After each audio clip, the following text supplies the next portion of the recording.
This is CBC Here and Now.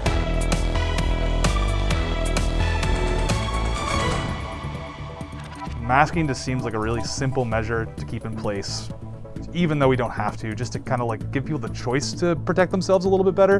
What was weird was the ladies' reactions when they walked in. Some came in with their mask on, some came in holding their masks, not sure what it was they had to do, and some came in dancing through the door. If they feel comfortable enough to come in there without a mask on, we're okay with that. If they want to wear a mask, we're okay with that as well. Well, after a windy weekend, it sticks around a little while longer. A former Canadian men's curling championship. What they did this past weekend is nothing short of remarkable. A big win for Team Guju and Ashley, as it turns out, at the Briar, as Mark Nichols watches in isolation. A rare three-member team takes Canada's top curling prize hot off an Olympic bronze medal win.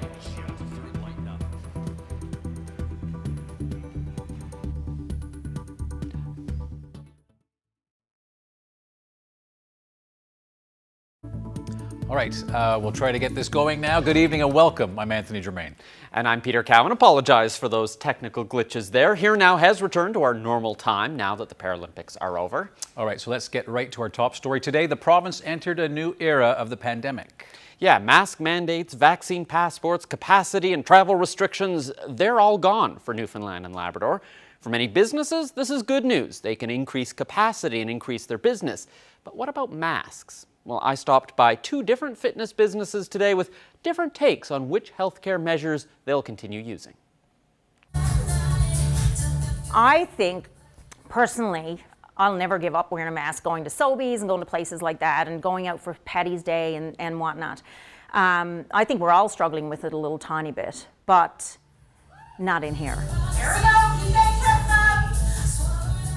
I made it a choice for them. If they're comfortable, take it off. If you're not comfortable, please wear it. Happy to have it. But it was just easy for my situation as opposed to others, I guess. But my business model was never about big capacity.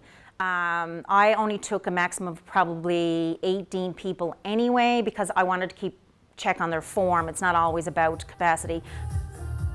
It wasn't too different doing the actual class. What was weird was the ladies' reactions when they walked in. Some came in with their mask on, some came in holding their masks, not sure what it was they had to do because they just felt really weird without having a mask on, and some came in dancing through the door without a mask on. But that's really the only thing that's changed here. You don't have to wear your mask to come in, but we still do the social distancing in the studio. So it's not a huge change. Masking just seems like a really simple measure to keep in place. When we've seen things before, like you can go up to 50% capacity where distancing can happen, we've still had to keep it lower than that just to allow people to have that space. So the probably most welcome change that's coming with this, that gives us the most maneuverability, is the distancing, which has helped us justify maybe keeping some other measures in place. If you look into our space, it's a pretty narrow space, and before the pandemic, we would jam a lot of people in there. So we felt that even though we don't have to do anything now, we know that public health is still recommending masks strongly, and we've always tried to follow public health as our kind of North Star in all of this. If you're gonna be not able to be socially distanced, then masking just seems like a no-brainer to us. Making decisions from a business standpoint has been weird and difficult, and there's always going to be people that don't like the decision you make. So I would just ask, customers of our business and other small businesses, or even other big businesses, just to be patient and kind, even if you disagree with what's going on, because the staff that are enforcing these rules aren't making COVID happen, or aren't making these kind of circumstances that are looming over. So. Reasonable advice. Now, one St. John's restaurant will be paving its own way as COVID-19 restrictions get lifted. View on Duckworth Street says it will let staff and customers decide whether or not they want to wear masks. If a customer requires us to wear a mask, we will put the mask on. And we also will keep our table socially distant as well, so people will feel comfortable and not on top of each other. So we will maintain that, and we will not put the tables we removed 2 years ago back. We will keep the tables spaced the way it is right now. What about your customers? Are you going to require your customers to wear masks? Again, I'm not going to put a gun to anybody's head regards to the mask. If they feel comfortable enough to come in there without a mask on, we're okay with that. If they want to wear a mask, we're okay with that as well. So it's their choice. It's been tough on everybody over the last 2 years or so. And I think it's time for people to just maybe move on and get on with their lives.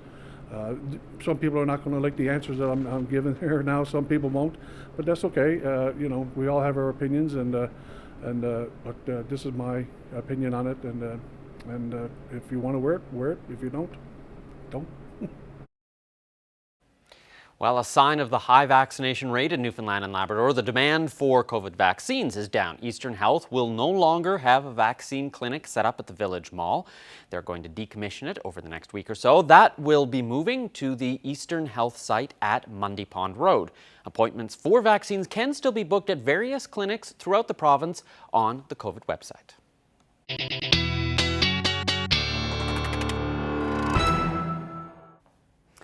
Take a look at this. That is a meteor falling near Point Leamington, and it lit up the sky all across the island around 2:30 a.m. Definitely got lots of videos of that, and Bruce Loader shared this one with me, taken at his cabin. Just amazing.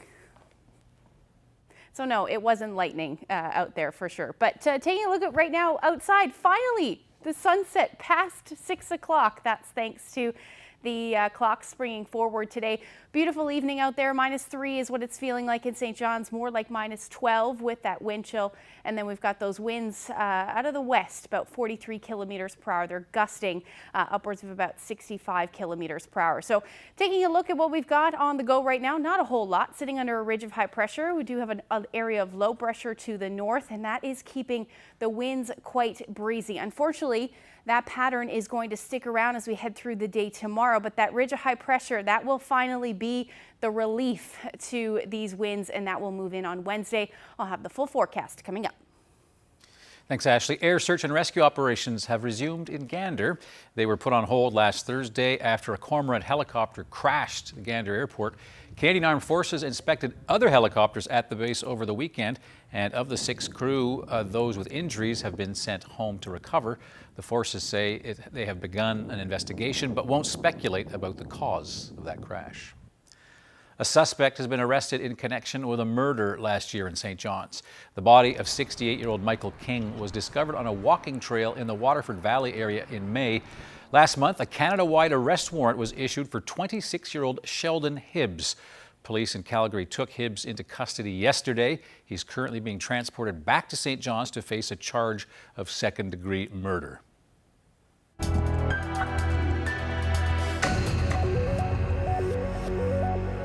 We have an update tonight on a CBC Investigate story that we brought you last month. It's about homelessness in Happy Valley Goose Bay. 2 people have recently died there, and now a local hotel that houses homeless people is asking for help, and it may finally be on the way. Here now's Ariana Kellen has the details. It's been 4 weeks since the provincial minister in charge of housing came to town. He walked down these halls to see firsthand what life is like for residents of the Labrador Inn and the people who work here. I took a great comfort in when we talked that he recognizes the challenges that we have been dealing with. However, we have been handling these things on our own. On their own, without anyone keeping watch or providing on-site support for more than 2 years. First, an overflow site for the housing hub, the homeless shelter in town, now a permanent stopgap and home to many. Nobody here has any formal training. We just deal with persons that we're dealing with on an individual basis and do the best we can. And we have for a while and will continue to do so. But we certainly welcome the help that's apparently is on the way. Dormity has been given approval to hire security, and progress is underway to get a better security system. In a 2.5-week period, the RCMP has been called 23 times to the Labrador Inn, more than a daily call on average. On January 19th, they were called when the body of Frederica Benuin was discovered, meters away from the entrance after spending the night in minus double-digit temperatures. The complexity of the issues facing the area requires more than security, Dormady says. I think more can be accomplished if we have some specialized personnel here to deal with circumstances as they develop. The Housing Hub provides services to residents of the inn, the same services as those provided to the shelter guests. But Dormady says it's not enough to stop what's happening: fights, suicide attempts, and more. Newfoundland and Labrador Housing says it recognizes that security cannot be the sole response and is working together with partners on the ground in Happy Valley Goose Bay to address those concerns. Ariana Kelland, CBC News, St. John's. Well, there's a development today in the effort to compensate victims of abuse at the Mount Cashel Orphanage. The Roman Catholic Archdiocese of St. John's is continuing to sell off its properties, including churches, in order to raise money to settle millions in claims. But one thing that will be off limits: cemeteries. Here now's Terry Roberts reports. Here's the message posted late last week on the Archdiocese website, announcing an agreement in principle to exclude cemeteries from the liquidation process, and that cemeteries previously listed within the tender package have been removed. The Archdiocese is not commenting, but this lawyer for the victims is. Jeff Budden says there are many commercial, legal, and moral reasons to justify excluding cemeteries. Nobody has ever viewed the cemeteries as the possible sites for commercial ventures. So nothing, it was never seen as being part of the estate from a commercial point of view, and it's not seen that way now. In the absence of any commercial potential for the marketing of a cemetery, I mean, on that basis alone, leaving aside everything else, there is nothing has been lost here.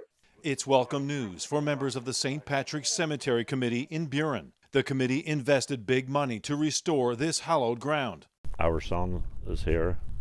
And feared it would be sold because of the money-making potential of this new columbarium. We feel betrayed. I mean, we put our heart and soul in this. But now there's a sense of relief. We were extremely happy to get that news. We were absolutely elated. We're hopeful that it will stay under our control because we would like to complete what we started. But there's more unfinished business for these volunteers. The Archdiocese seized cash from all parishes in December after seeking protection from its creditors, including $200,000 from the cemetery. Now they're hiring a lawyer in an effort to get their money back. Meanwhile, Jeff Budden says his clients are pleased to see that some progress is being made. We're now in the process of really of enforcing that judgment, of seeing that assets are turned over or liquidated so as to satisfy their claims. So that they're happy to see that finally take place. It's obviously an emotionally fraught process for everybody involved, including them, but this has to be done, and they're glad to see that it is moving along to at least this stage. The agreement to exclude cemeteries from the sales process, however, still has to be approved by a court. Terry Roberts, CBC News, St. John's. Well, Team Gajou's whirlwind winter season continues. Now they have a Brier win, but they did it with only 3 players. Stay away now, pivoting around, trying to hold it. With 3 men, they win a 4th Canadian Men's Curling Championship. Team Gajou pulled off a 9-8 victory over Alberta late last night. This is Brad Gajou's record-setting 4th Brier win in the last 6 years. And of course, he just won the bronze medal during last month's Beijing Olympics. The team will represent Canada again at next month's World Curling Championships in Las Vegas. The team won with just 3 of its 4 players since Mark Nichols has been isolating in his hotel room after testing positive for COVID-19. Delivery. Put your mask on. So after the win, the team brought the Brier trophy up to his hotel room so he could spend some time with it. And I think I see a couple of beers next to that trophy as well. Nichols tested positive for COVID-19, which means he has to isolate from the team and he could no longer play, even though Alberta had already lifted all of its COVID-19 restrictions. Well, that means Nichols has been staying in his hotel room where he took this selfie with the Briar tankard, and that's also where we reached him today. It was really hard not being on the ice, and they wanted me to feel included. They brought the trophy. It's still here with me right now, and let's see it. Yeah. They brought it to my room. It's still here with me nice. in isolation. They wanted to make me feel like I was a part of it, and they mean the world to me. And it's amazing that that we've been able to do what we've done over the past 8 years. 4 Briars in 6 years, an Olympic bronze medal. Man, this team is something else. Now, Mark Nichols had a whole lot more to share with Carolyn Stokes, and we'll have that interview for you in about 25 minutes. Well, about 24 people calling for climate action gathered in front of the Colonial Building in downtown St. John's on Saturday. The Rally for a Just Transition was organized by the Avalon chapter of the Council of Canadians. The group is calling on federal and provincial governments to move away from fossil fuels faster, while making sure that people are trained to take on jobs in emerging green sectors. We're not saying that we have to go off oil and gas overnight, but it means that we don't develop any new oil and gas. There's no such thing as green oil and gas. There's no such. It all has to be burned. It all creates greenhouse gases. It all affects the climate. And so while our economy right now is very dependent on the royalties we get from oil and gas, as we transition, there will be new things. The rally was part of a national day of action with similar events held across the country.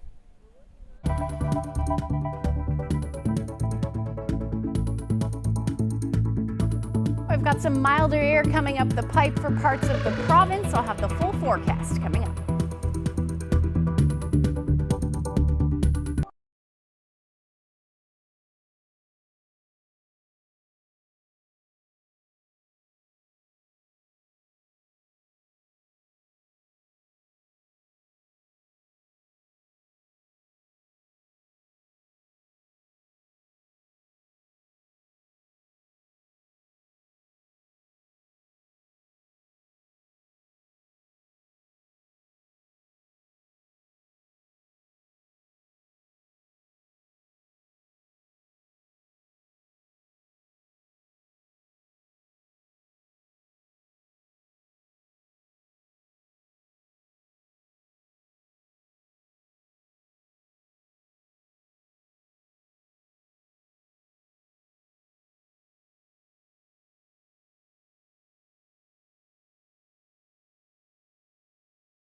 This weather update is brought to you by the Healthcare Foundation Home Lottery.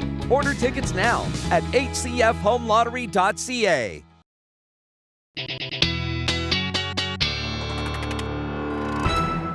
Actually, it was not a quiet weekend. All my friends in Newfoundland are complaining about the winds, which kept them up Saturday night. Lots of people did not get great night's sleeps. No. And my friends in Labrador are all complaining about their backs after having to shovel out from all the snow they got from this storm. So it doesn't matter where you are in the province, at least you can complain about the weekend weather. You certainly can. And we have some incredible photos from parts of Labrador. Let's take a look at those. There, the snowfall, there's a video there.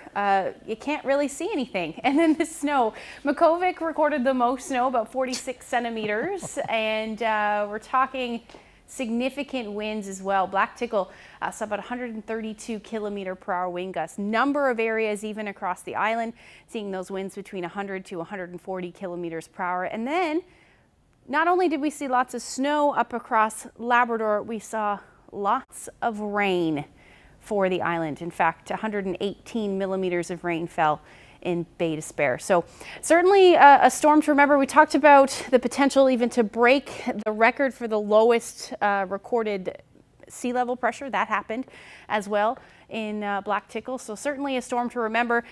Temperatures today not too bad out there, especially up across Labrador to clean up this afternoon. Minus 13 in Makkovik, minus 10 in Cartwright today. And those temperatures across the island are sitting into the minus single digits. Minus 2 was the afternoon high in St. John's.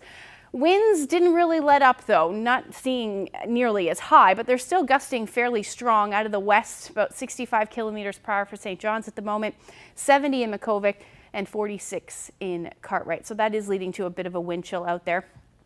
Minus 20 in Cartwright is what it's feeling like, minus 26 in Makkovik, and then we've got those wind chills feeling into the minus teens across the island. So temperatures tonight are going to dip a little bit more, not too much though.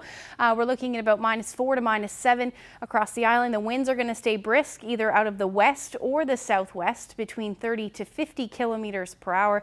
Northern Peninsula, your temperatures will be a bit colder than that, into the minus 11 to minus 13 degree range. Most of Labrador will be into the minus teens, and Lab City, you're going to sit around minus 25. Again, those winds out of the northwest around 20 to 40 kilometers per hour. So you're looking at a bit of a wind chill through the overnight tonight as well. Not a whole lot happening weather-wise, except along the west coast. We're going to see that potential for some flurries stick around up across Labrador as well. South coast will see that.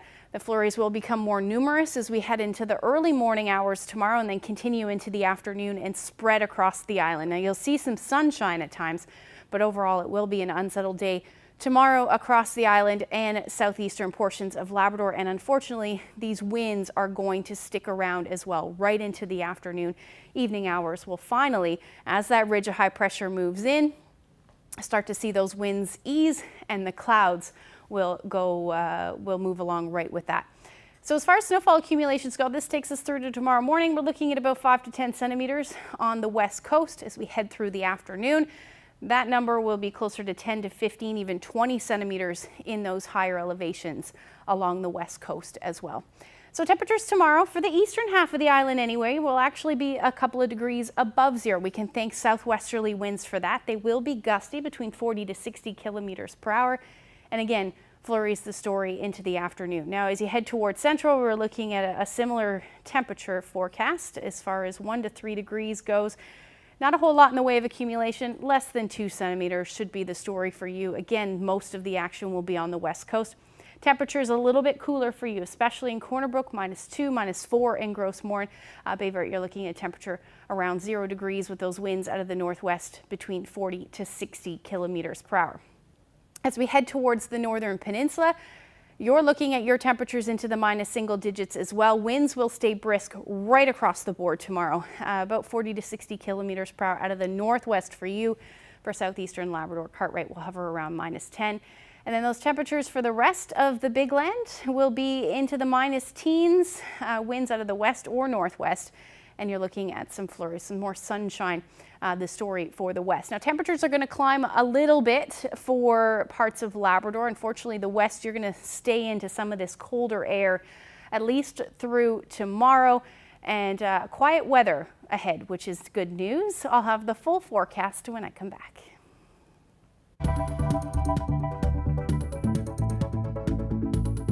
fateful days upon us. No mandatory mask, no 6-foot distance lineups, no vaccination pass. Stick around. We put songwriter Sean Panting under pressure. This time to sum up a province's feelings about this latest stage of the pandemic. You won't want to miss it.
Well, another big win for Team Guju. Yes, they won the Brier last night in Alberta. It's their 4th Brier win in 6 years.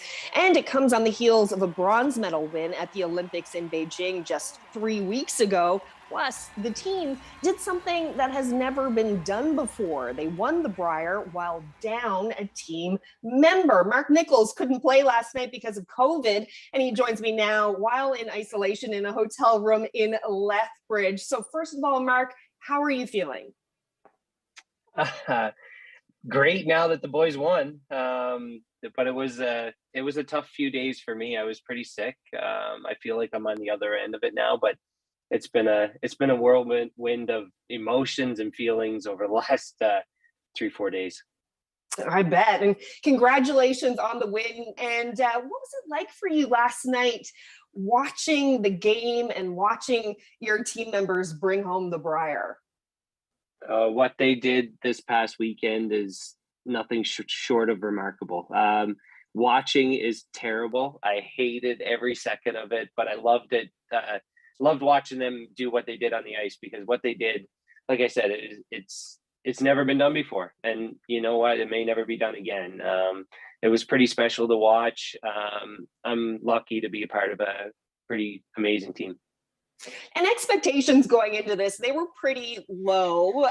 Brad Guzju, I read, he said that he thought that they figured they had about a 10% chance of winning without you there. How did they do it in the end, do you think?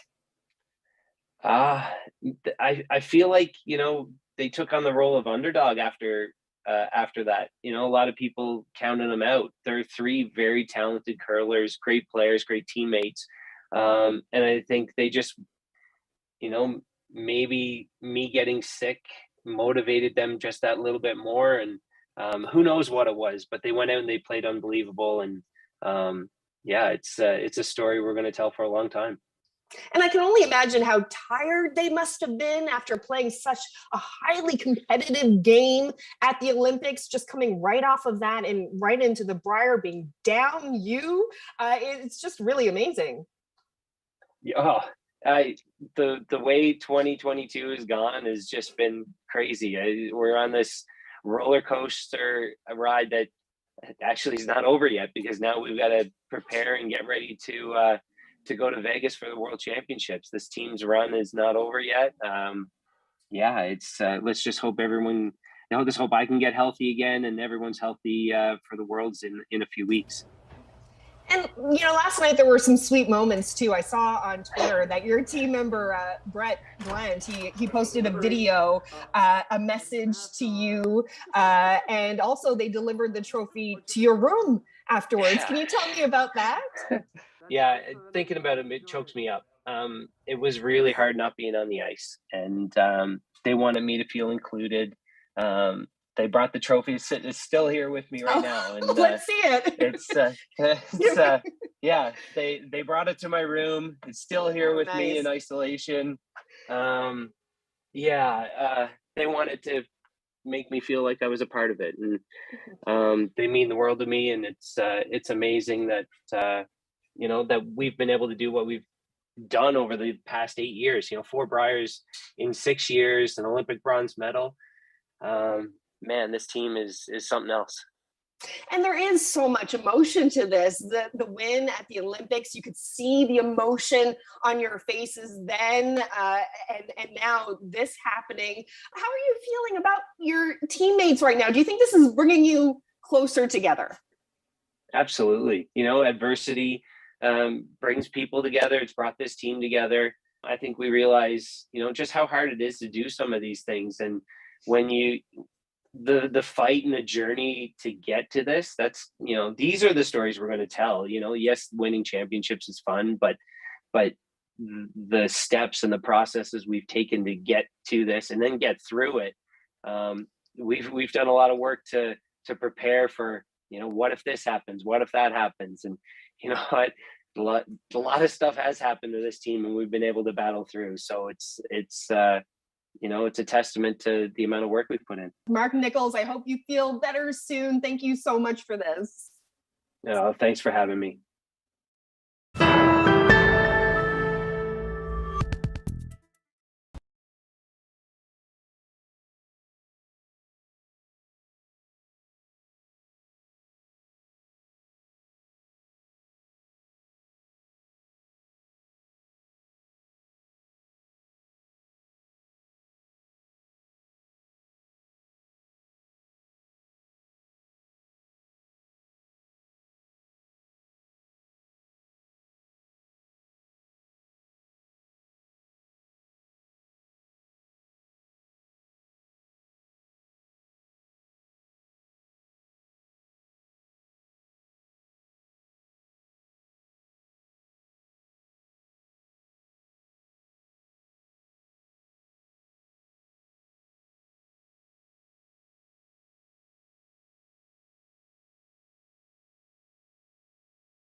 Herstory is a CBC series about Black women who inspire people in this province. And tonight we're featuring a woman that you'll recognize. Lodetta Quaco is the founder and CEO of Sharing Our Cultures. She started the nonprofit organization, which brings together school-age children from different backgrounds and cultures to help them foster a sense of belonging and acceptance.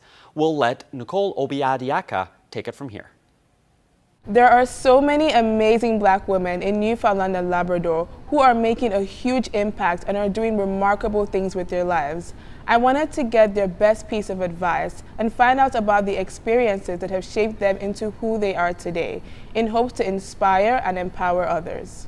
So thank you so much for taking the time out to meet with me today. And we've heard a lot about you and the great work that you've done at Sharing Our Cultures.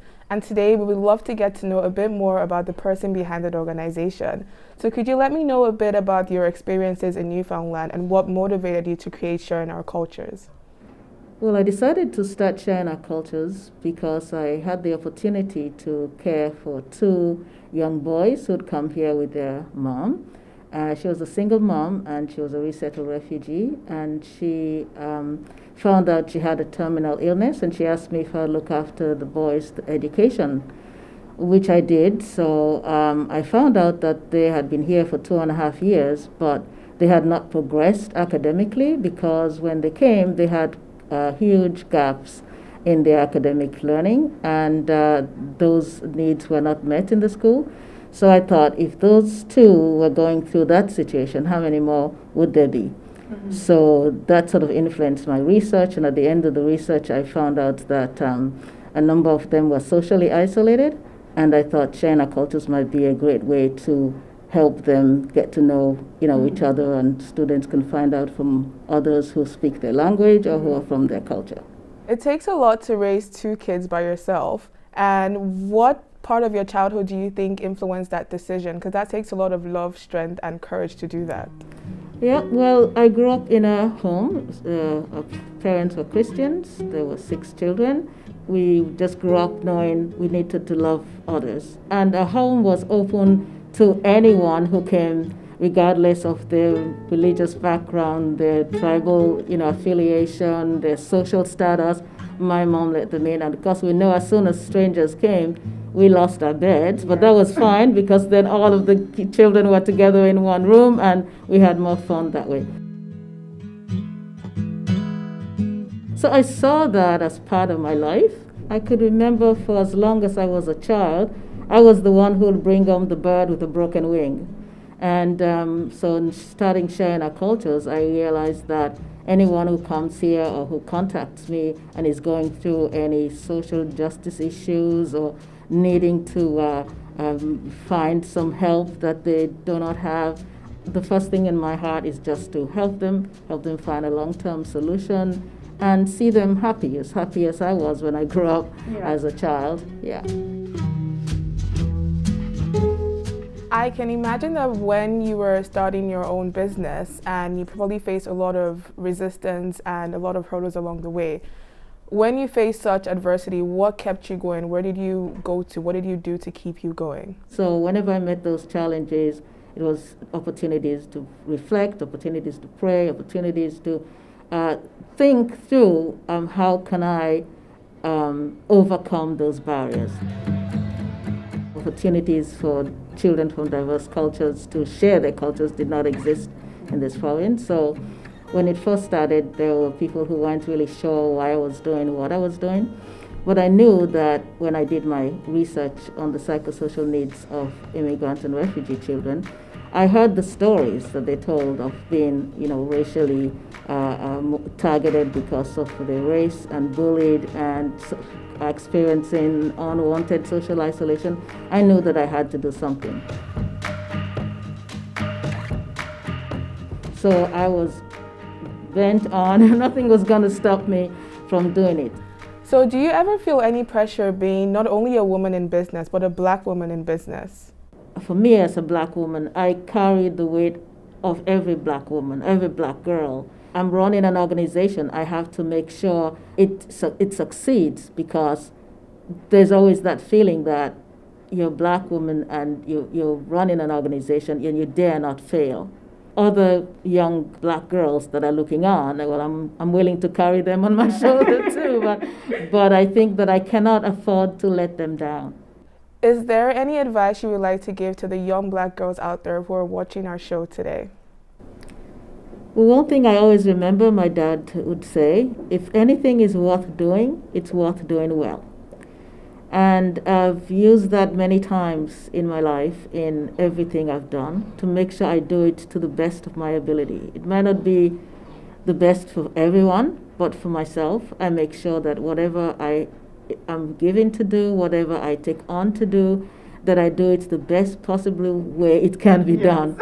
And I think also to be able to have an inclusive approach and a collaborative approach to interactions with the community.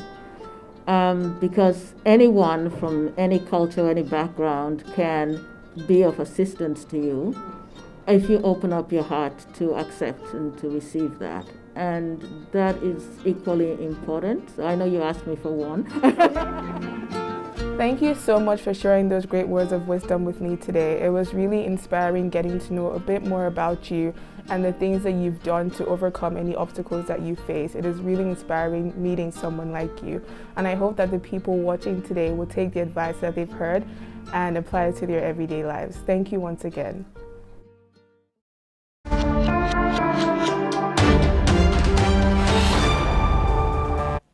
As Russia ramps up its punishing attacks across Ukraine, the UN Secretary General says it's time to stop the horror unleashed on civilians. With each passing hour, two things are increasingly clear. First, it keeps getting worse. Second, whatever the outcome, this war will have no winners, only losers. A Russian missile that struck a residential building today killed at least 2 people in Kharkiv. Crews continue to search under the rubble for people still reported missing. Ukraine's second largest city has seen some of the worst shelling since the Russian assault began more than 18 days ago. But Ukraine's capital remains the main focus as Russian troops renew their push to seize Kiev despite strong local resistance. A 4th round of talks between Ukraine and Russia have been put on hold until tomorrow. Meanwhile, the European Union is finalizing a fresh sanctions list against Russia over what it calls the barbaric invasion of Ukraine. And still with Ukraine, CBC News spoke to a Ukrainian woman who had to flee from her new home in the outskirts of Kyiv after the area came under heavy shelling. She says her family had no choice but to escape when the war reached their neighborhood. The mother of a 6-year-old says the only thing on her mind now is survival. I don't remember what day is. I don't understand what month of year is, because for me it's like 19th day of a war. And what we are feeling now, people in Ukraine, I could describe you actually. For us, it's like very long nightmare, and we all want to wake up, and we don't want to live in this horror, because it's a terrorism against humanity. It's a terrorism against my country. Members of a British anarchist group have occupied a central London property linked to a Russian oligarch.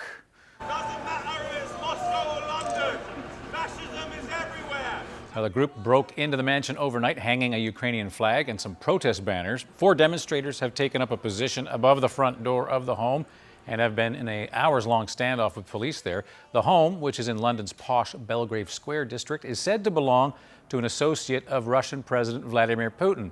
It's valued at more than $83 million Canadian. Britain is currently considering a plan that would allow Ukrainian refugees to stay in the confiscated homes of Russian oligarchs in London.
Cool. Okay, we're gonna go see some wildlife. We might see the muskrat.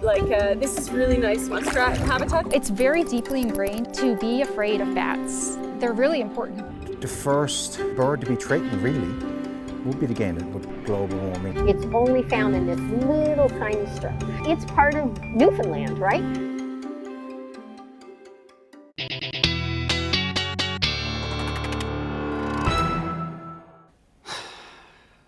It's just been so tiring having these wins over the last few days. I don't know about you, but it feels like it kind of wears you down little by little. So when are we getting some relief from the winds? Well, finally, tomorrow's going to be a bit windy, but then as we head through Wednesday, ridge of high pressure moves in. Ooh. And that means that those winds will finally ease. Let's take a look at what's going on.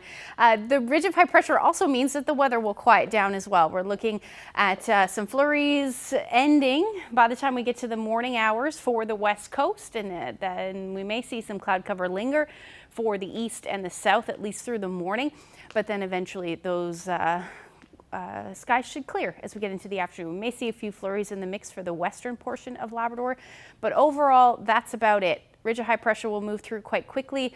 We're looking at temperatures returning back down below zero right across the island, about -4 for St. John's, -1 in Gander, and then temperatures up across Labrador. Mild for Lab City, relatively speaking, up to about -8 with some of those flurries, but overall temperatures will be into the -12 degree range for Cartwright, -16 the story for Nain. Now, as we head into overnight Thursday morning, that snow that will move through Labrador will head towards the west coast.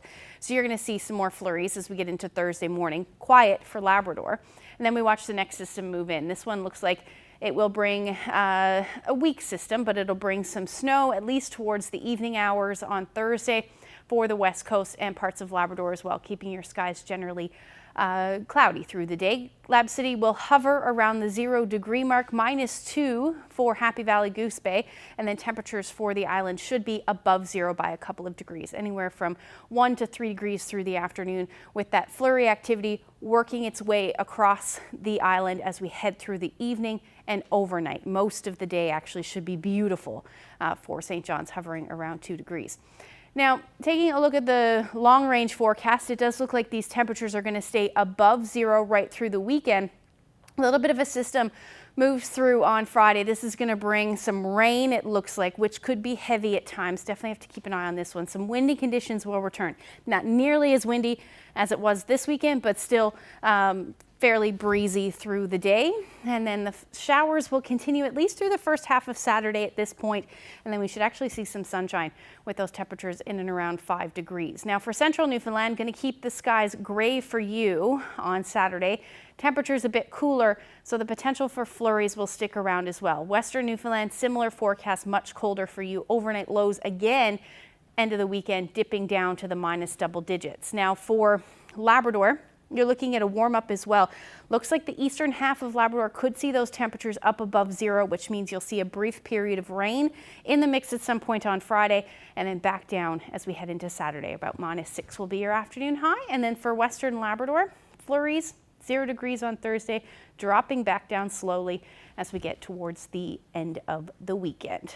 Now, take a look at this photo. This is the Friday night Northern Lights up in Lab City, in fact, Albert Lake. Thank you for sharing that. And if you have any weather photos that you would like to share with us, send them to nlphotos@cbc.ca. Beautiful. Great shot. Oh yeah, can't get enough Northern Lights pictures. Never. Definitely not. Especially for those of us who can't actually see it. Exactly. Well, before we go tonight, we want to touch again on our top story, which is all about the end of the pandemic restrictions in this province. Yeah, restrictions, closed borders, mask mandates. It's safe to say that the last 2 years have been a struggle for everyone. Yeah, so we reached out to local troubadour Sean Panting to pen us an ode to the pandemic as well as what's next. Here's what he came up with.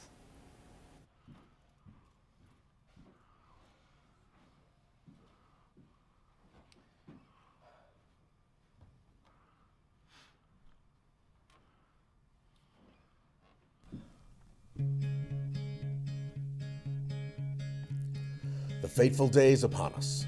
No mandatory mask, no 6-foot distance lineups, no vaccination pass.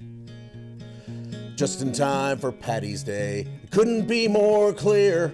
It's gonna be a gong show, but that's Paddy's every year. It's been 2 long years we've been holding fast. Some are more than ready to be done with it at last. Are we feeling safe to see a face and not another mask? Hoping for the best, praying that the worst is past. Hoping for the best, praying that the worst is past. 2 years ago, the lockdowns were a temporary thing. Back when we were baking bread and watching Tiger King. Running out of shows to binge and toilet paper too. Still thinking Snowmageddon was the worst that we could do. As time went on, the game was long and we went home to stay. Our lives became a TV show we had to watch all day. Our kids in school on laptops, our office close to hand, and Wi-Fi routers blowing up to meet all the demand. In these 2 long years, we've been holding fast. Some are more than ready to be done with it at last. Are we feeling safe to see a face and not another mask? Hoping for the best, praying that the worst is past. Hoping for the best, praying that the worst is past. World travelers, they were denied vacations in the sun. A trip to Costco hardly counts, but Costco's what they done. Down to the store to pick up more of what could be supplied. Trying to guess their neighbors by looking in their eyes. For some, the times were cruel and lean, and many lives were changed. Some watched their fortunes rise and fall as numbers did the same. And many missed important days with family and with friends. Some at life's beginnings and others at the end. In these 2 long years, we've been holding fast. Some are more than ready to be done with it at last. Are we feeling safe to see a face and not another mask? Hoping for the best, praying that the worst is past. We're hoping for the best, praying that the worst is past. So you didn't meet those goals you set when first we locked it down, and you still can't speak in Portuguese or bench 400 pounds. You never wrote that masterpiece. Accomplishments were few, but that may be because we all had better things to do. In our 2 long years, we've been holding fast. Some are more than ready to be done with it at last. Are we feeling safe to see a face and not another mask?